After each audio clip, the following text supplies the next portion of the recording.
Ngayong buwan, naranasan ng Rusya ang isa sa pinakamabigat nitong dagok mula simula ng digmaan sa Ukraine. Ngunit hindi ito dahil sa mga tangke, misil o artilyeriya, kundi sa isang organisado at mapaminsalang puwersa rin. Mga burokrata, may dalang spreadsheet at mga abogadong pandagat na may kautusan ng parusa. Nagpakawala ang United Kingdom at European Union ng panibago sa sunod-sunod na magkakaugnay at komprehensibong ekonomikong pag-atake laban sa tinatawag na Shadow Fleet ng Rusya. Ang multong armada ng lumang oil tanker ang pinansyal na lifeline ngayon ng Rusya at Pangulong Vladimir Putin.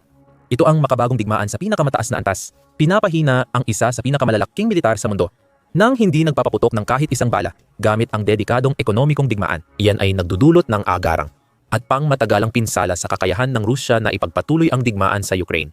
Manatiling nakatutok para malaman ang pinsalang dinanas ng Shadow Fleet ng Rusya sa digmaan ng grupong ito ng mga burokrata at ang dahilan nito. Kung gusto ng Europa tapusin ang digmaan, kailangang pigilan ito. Nagsimula ang tinatawag na opensiba noong Hulyo 18 nang ibinagsak ng European Union ang isang bagay na maituturing lamang na isang bombang parusa. Ang ika-18 na pakete ng parusa ng European Union ay hindi lang nagdagdag ng mas maraming barko sa listahan nito ng mga Russian shadow oil tanker. Binago nito ang mga patakaran ng laro. Unang beses na nagpatupad ang Europa ng dynamic oil price cap. Ibig sabihin, magbabago ang presyo ng langis sa Europa depende sa merkado.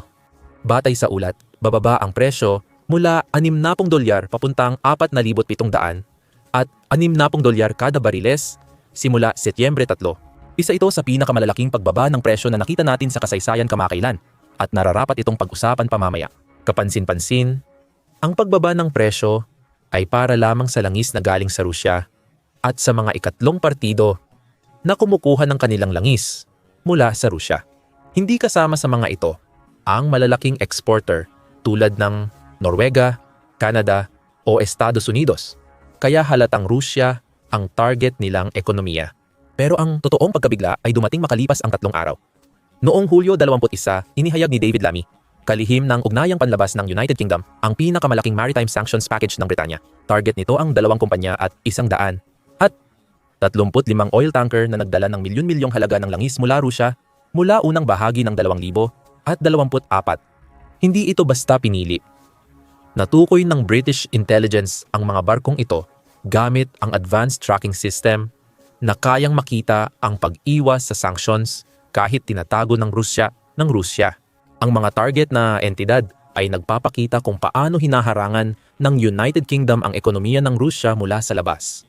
Ang Intershipping Services Limited Liability Company, isang kumpanyang responsable sa pagrerehistro ng mga barko ng Shadow Fleet sa ilalim ng bandila ng Gabon, ay naputol ang koneksyon sa Western financial system.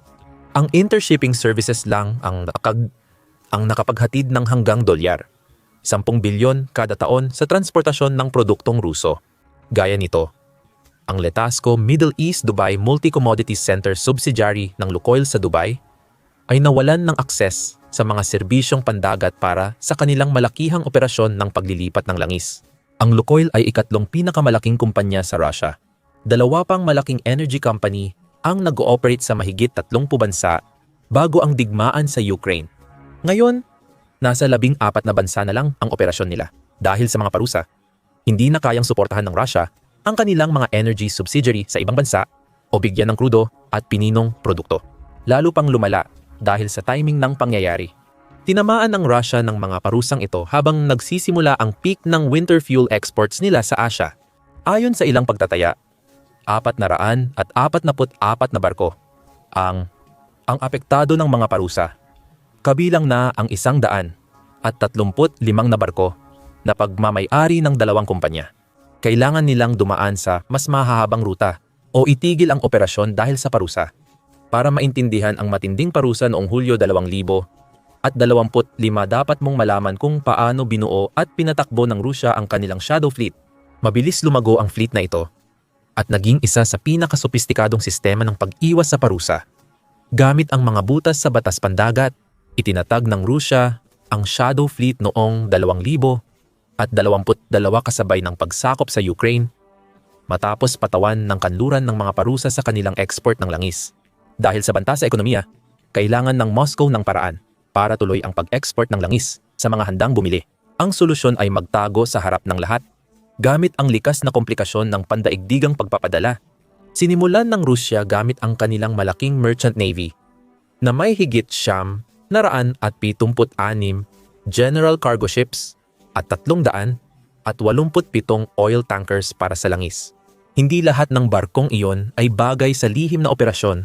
Ang perpektong Shadow Fleet tanker ay dapat luma para magmukhang karaniwan sa mga lumang barko sa mundo. Ngunit dapat din itong bata pa upang kayang tapusin ang mahahabang biyahe mula sa iba't ibang daungan ng Rusya o ng mga subsidiary at kasosyo nito papuntang Asya. Karamihan sa mga barko ay Fiat-Sim Duwinin taon na. Madalas nang napalitan ng may-ari pero hindi pa ganoon katanda para masira habang bumabiyahe. Sumunod naman ang bahagi ng panlilinlang. Nirehistro ng Rusya ang mga barko sa mga bansang may mahihinang regulasyon gamit ang mga bandila ng kaginhawaan. Naging paborito ang Gabon dahil sa madaling pagpaparehistro ng barko, kaya naapektuhan ng parusa ang isang kumpanyang Gabonese. Ang tanker ng Rusya ay ililipat sa bandila ng Gabon.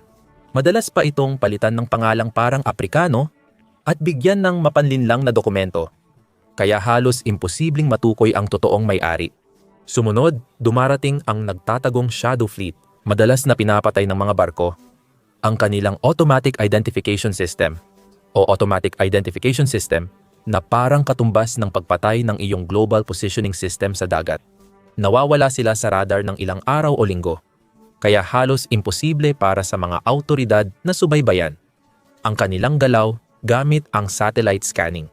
Kapag nagpapakita sila, kadalasan ay kailangan nilang buksan ang Automatic Identification System para sa pagdadak at pagmamaniobra. Madalas ito nangyayari sa international waters, kung saan ginagawa nila ang ship-to-ship transfers. Sa mga palitang ito, ang langis ay nililipat mula sa isang barko, papunta sa isa pa sa gitna ng karagatan. Kadalasan papunta sa isa pang barko, shadow ship na may ibang bandila, lalo pang tinatago ang pinagmulan ng kargamento. Sa madaling salita, ang Russian tanker ay nagkikita ng ibang barko sa maluwag na binabantayang tubig at nililipat ang kargamento sa shadow tanker. Biglang ang langis ng Russia ay nagiging langis ng Gabon o Malta, gamit na ang ibang mga dokumento. Ang usapin sa insurance ay kasing sopistikado rin dahil ayaw ng Western insurers mag-insure ng sanctioned na aktibidad. Ang Shadow Fleet operators ay umaasa sa Russian insurers o providers mula Kazakhstan at Kyrgyzstan, dalawang bansang walang dagat. Naging pangunahing tagapagbigay ng marine insurance. Madalas walang saysay ang coverage, pero sapat na para sa papeles na hinihingi ng awtoridad sa pantalan. Noong kalagitnaan ng 2025, tinaya ng Vortexa at Windward na may halos 1,000 at 100 shadow vessels ang Russia. Ang mga iyon ay tiyak na sangkot sa pag-iwas sa mga parusa. At may isa pang 900 Grey Fleet vessels na pinaghihinalaang paminsan-minsan ay lumalabag sa mga parusa. Ito ay kumakatawan sa humigit kumulang 17% ng pandaigdigang padala ng langis. Kung 17% ng global trade ay ilegal mong ginagawa, kitang-kita ang iyong pagdepende rito. Kaya't halina't alamin natin kung paano nagiging kita para sa Rusya ang kalakalang iyon. Karaniwang 30 hanggang 50% ng pambansang kita ng Rusya ay mula sa langis at gas, na kumikita ng mahigit $100 bilyon bawat taon noong 2023 dahil sa mga parusang kanluranin, bumagsak ng mahigit 40% ang mga kita. Ang Shadow Fleet ang naging solusyon ni Putin at ito ay gumana ng napakahusay. Marahil ay masyadong mahusay pa nga. Noong 2024 nagbigay ang Shadow Fleet ng 74 bilyong dagdag kita, higit pa sa posibleng kinita ng Russia kung sumunod ito sa mga parusa. Tinatayang 15% ng pre-war military budget ng Russia ang halagang ito, na kayang pondohan ang ilang buwang operasyon sa Ukraine. Mas mahalaga, nagbigay ito ng daloy ng pera na nagbigay daan sa Russia na maiwasan ang agarang pagbagsak ng ekonomiya at ipagpatuloy ang pagpopondo sa kanilang mga operasyong militar. May mga nakatagong gastos ang Shadow Fleet na unti-unting lumalabas ngayon. Ang pag-export ng langis ng Russia sa Asya kaysa Europa ay nagdadagdag ng P10, P15 kada bariles sa transportasyon. Samantala, hinihiling ng mga mamimili sa Asya ang tamang diskwento sa Russian Urals crude dahil sa gastos sa transportasyon at panganib ng parusa. Gayon din, Ang pagpapadala mula sa mga daungan ng Russia papuntang India ay tumatagal ng halos isang buwan, kumpara sa ilang araw lang hanggang ilang araw para sa mga destinasyon sa Europa. Nagiging sanhi ito ng pagkakatali ng kapital at mabilis na lumalalang hindi kahusayan. Nag-e-export ang Russia ng 5 milyong bariles araw-araw. Kaya bawat dagdag na $1 kada bariles ay 5 milyon ang nababawas sa kita nila bawat araw. Ang gastos sa shadow fleet, insurance, mahahabang ruta, mas mahal na maintenance, at paggamit ng luma at di-epesyenteng barko ay mabilis na nagpapataas ng presyo sa mga mamimili. Ipinapakita ng budget ng Russia sa 2025 ang tumataas na gastos sa ekonomiya para sa rehimen ni Putin. Halos 1/4 ng federal budget na dolyar, 142 bilyon ay napupunta sa paggasta militar. Pinagsama ang gastos sa depensa, pambansang seguridad, at pagpapatupad ng batas. Umaabot ito sa mahigit 40% ng federal na gastusin at 1/4 nito ay lihim at hindi pampubliko. Ito ang pinakamataas na gastusin sa militar mula ikalawang digmaang pandaigdig na di pa nagawa ng malalaking bansa. Nababaliwala ang ibang sektor dahil sa pokus sa militar at enerhiya. Bumaba rin ang pamumuhunan sa infrastruktura maliban sa depensa. Ang mga sistema ng edukasyon at pangkalusugan ay nahaharap sa matinding bawas sa budget at ang pag-asa sa mga sektor na ito ay nag-aalis ng mga trabaho mula sa iba pang mga larangan. Bumaba sa 23% ang unemployment rate sa Rusya. Pinakamababa mula 1,991 nang itinatag ang bansa. Maaaring maganda itong pakinggan sa papel. Pero sa realidad, ibig sabihin nito ay hirap na hirap ang mga kumpanya sa pagkuha at pagpapanatili ng mga empleyado dahil nag-aagawan sila sa pabawas na bilang ng mga kandidato. Lalo na habang patuloy ang Rusya sa pagre-recruit para sa militar at ang mga pamilyang nasa gitnang uri ay nag-i-immigrate. Lalalala pa ang sitwasyon dahil sa mas murang presyo ng krudo na ipinatutupad ng European Union bilang parusa sa Hulyo 2025. Kung bumaba ng 20% ang presyo ng langis sa Europa sa Setyembre, kukonti na lang ang opsyon ng Rusya.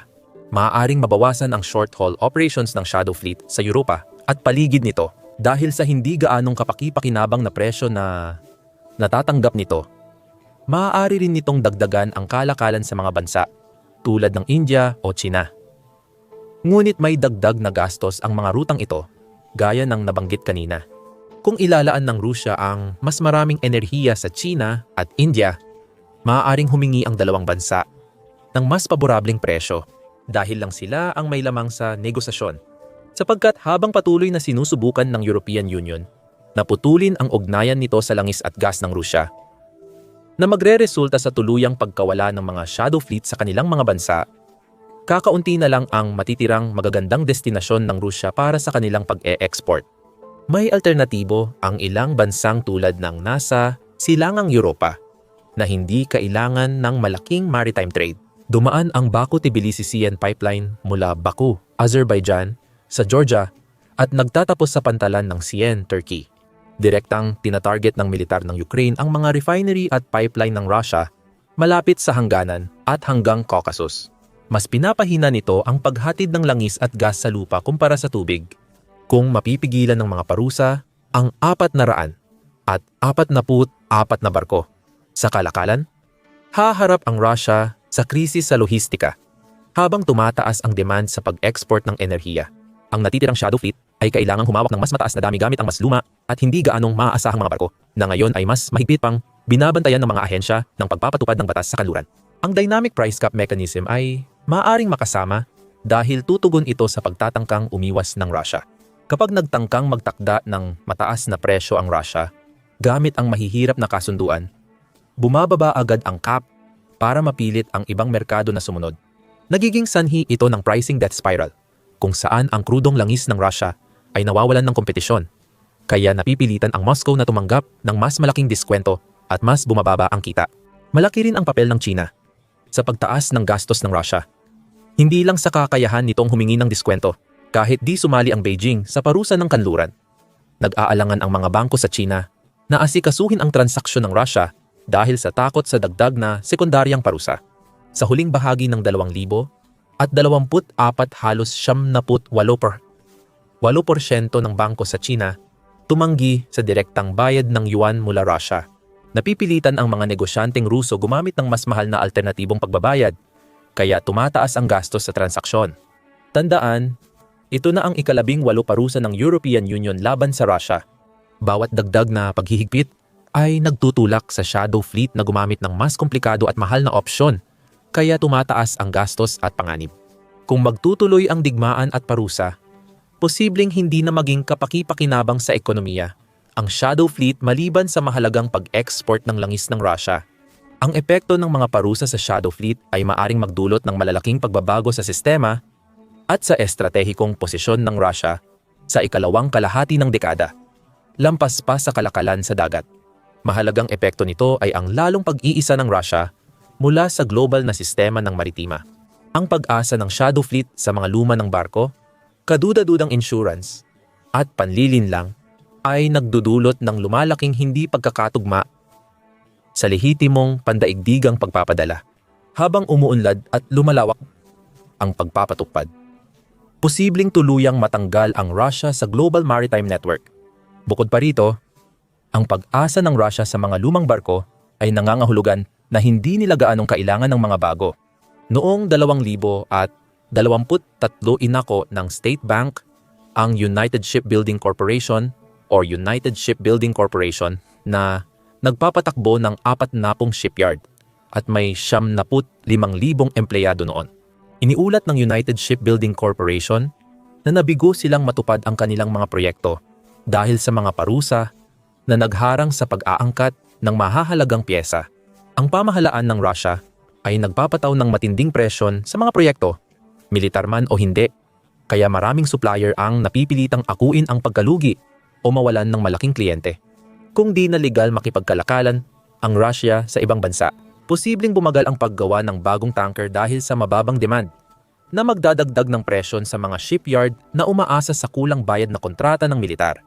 Kahit na ang kasalukuyang serye ng mga parusa ay magdagdag lang ng kaunting presyon. Ang pinagsama-samang epekto ng mga taon ng parusa, kasabay ng ilang taong pagbagal o hindi pagkakatugma ng ekonomiya, ay maaaring magdulot ng pagbagsak ng kakayahan ng Russia na makipagkalakalan ng buo. Ang mga kahinaan ng shadow fleet ay lalo pang lumalabas habang tumatagal, hindi bumababa. Habang tumatanda ang mga barko, nagiging mas mahirap kumuha ng insurance at gumaganda ang mga paraan ng pagtuklas at pagpapatupad.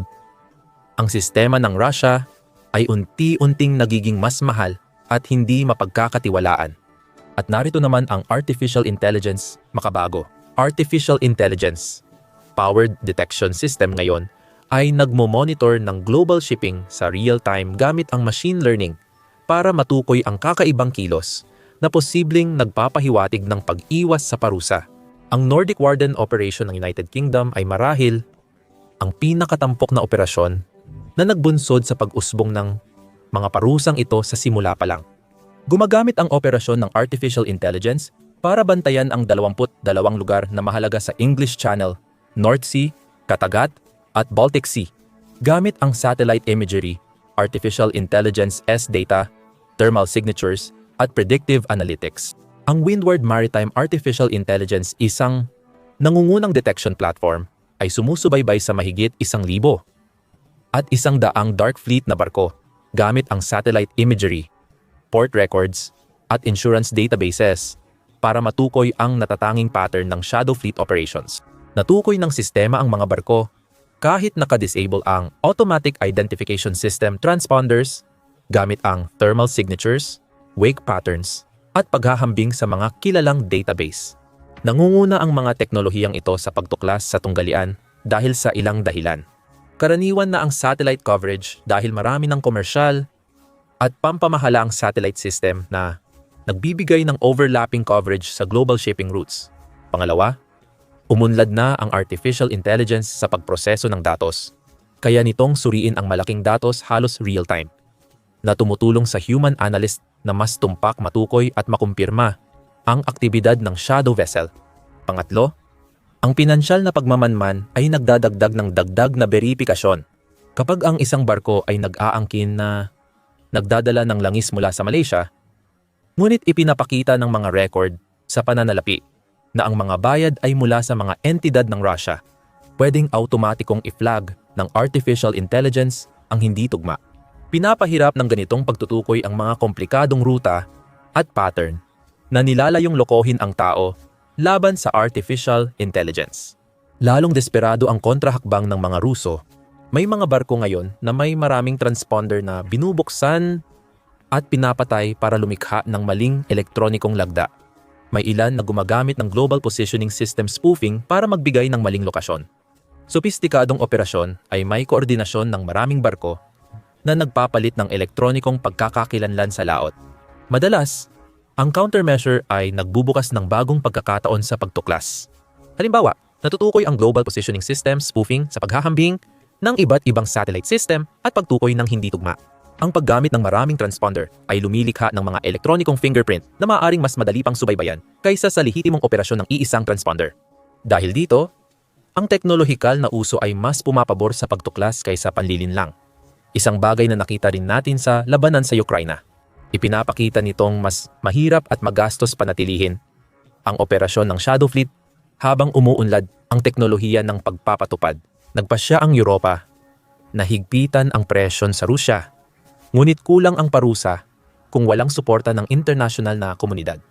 Buti na lang ang European Union ay isang multinational na komunidad na may maraming yaman, magagandang ugnayan at opsyon para sa koordinasyon ng mga bansa. Halimbawa, ang Russian elites, proxies, and oligarchs task force ay nagkokoordina sa pagitan ng United States, United Kingdom, European Union, Canada, Japan, at Australia kung saan ang mga unit ng pinansyal na intelihensiya ay nagbabahagi ng kakayahan sa pagtuklas ng pag-iwas sa mga parusa sa iba't ibang bansa. Nag-anunsyo ang mga bansa ng Shadow Fleet Task Force noong Marso para palawakin ang kakayahan sa pagtukoy ng mga barko. Kapag natukoy ng intelihensya ng Britanya ang bagong Shadow Fleet operator sa Dubai, agad na ibinabahagi ang impormasyong iyon sa mga ahensya ng pagpapatupad ng European Union, United States Treasury at iba pang G7 na kasosyo. Sa loob ng ilang linggo, maaaring sabay-sabay na patawan ng mga koordinadong parusa ang buong network imbes na ang mga individual na kumpanya lamang. Ang pagtutulungan sa pagmamanman ng pananalapi ay nagbigay sa Europa ng bagong access sa mga lihim na operasyon ng Shadow Fleet ng Russia. Gaya nito, ang Nordic Baltic 8 Plus na inisyatiba ay nagtutulungan sa rehiyon sa antas ng regional. 8 bansa ngayon ang nagbabantay laban sa paninira ng mga kritikal na infrastruktura sa ilalim ng dagat, gaya ng pipeline at data cables. Habang lumalalim ang koordinasyong ito, nagiging mas mahirap para sa Rusya na makahanap ng mga puwang sa pagpapatupad ng network. Natural lang ito habang lalong napag-iiwanan ang Rusya sa geopolitika. Ang mga mas maliliit na bansa na bumubuo lamang ng isang maliit na porsyento ng mga export ng Rusya ay mas malamang na sumunod sa yapak ng Europa sa pagpapatupad ng mga parusa o humanap ng ibang supplier ng produktong enerhiya. Magkakabisa ang mga hakbang na ito sa taglagas ng 2025 at posibleng palawigin pa hanggang 2026. Maaaring humina ng husto ang ekonomiya ng Russia na siyang nagpapalakas sa kanilang digmaan na parang digmaang pag-ubos, hindi pananakop. Sa puntong ito, tanong na lang kung sapat ang bilis ng epekto ng mga parusa para matapos ang digmaan bago pa man magdulot ng mas desperado at mas mapanganib na mga tugon mula sa rehimen ni Putin ang pagbagsak ng ekonomiya ng Russia. Salamat sa panonood. Kung gusto mong malaman ang ekonomiya ng Russia sa digmaan, panoorin ang video na ito. Para updated sa digmaan sa Ukraine at geopolitics, mag-subscribe sa The Military Show para sa araw-araw na video.